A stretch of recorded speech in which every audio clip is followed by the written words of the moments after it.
Space నుంచి Sunita Williams return journey start అయింది. Crew Dragon hatch మూసివేత ప్రక్రియ ప్రారంభమైంది.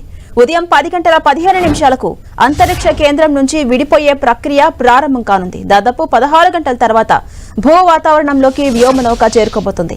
ఇక రేపు తెల్లవారుజామున 3:27 ఫ్లోరిడా తీరంలో భూమి మీదకు సునీత విలియమ్స్, బుచ్ విల్మోర్ రాబోతున్నారు. సునీత విలియమ్స్ సహా ఇతర ఆస్ట్రోనాట్స్ ను భూమి మీదకు క్షేమంగా తీసుకొచ్చేందుకు చాలా జాగ్రత్తలు తీసుకుంది నాసా. ఈ రిటర్న్ జర్నీలో crew dragon space craft space station photos తీసిన 41 నిమిషాల తర్వాత భూమిపైకి బయలుదేరుతుంది. 41 నిమిషాల వ్యవధిలో సోలార్ ప్యానెల్ ద్వారా క్రూ డ్రాగన్ బ్యాటరీలు ఛార్జ్ అవుతాయి. భూమి మీదకు ల్యాండ్ అయ్యే ముందు థ్రస్టర్ ఆన్ అవ్వగానే క్యాప్సూల్ వేగం తగ్గి నెమ్మదిగా భూమిపైకి చేరుకుంటుంది.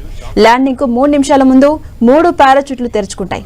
ఆ తర్వాత క్యాప్సూల్ అట్లాంటిక్ మహాసముద్రంలో ల్యాండ్ అవుతుంది. ఆ తర్వాత అందులో నుంచి వ్యోమగాములు బయటకు రాబోతున్నారు. ఆ సమయానికి అక్కడ సిద్ధంగా ఉండే స్పేస్ ఎక్స్ టీమ్ ఆస్ట్రోనాట్స్ ను ఒక్కొక్కరిగా బయటకు తీసుకొస్తుంది.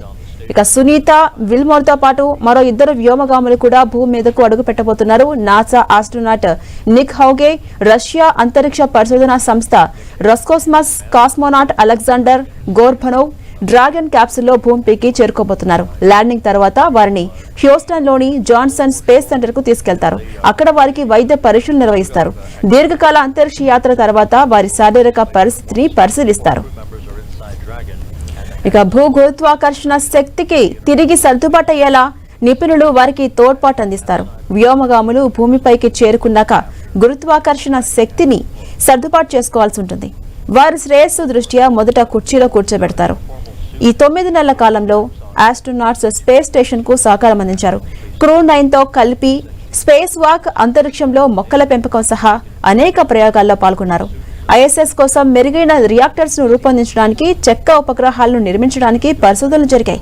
చంద్రుడు, అంగారక గ్రహ వెళ్లే మిషన్లకు సిద్ధం కావడానికి అధ్యయనం చేశారు.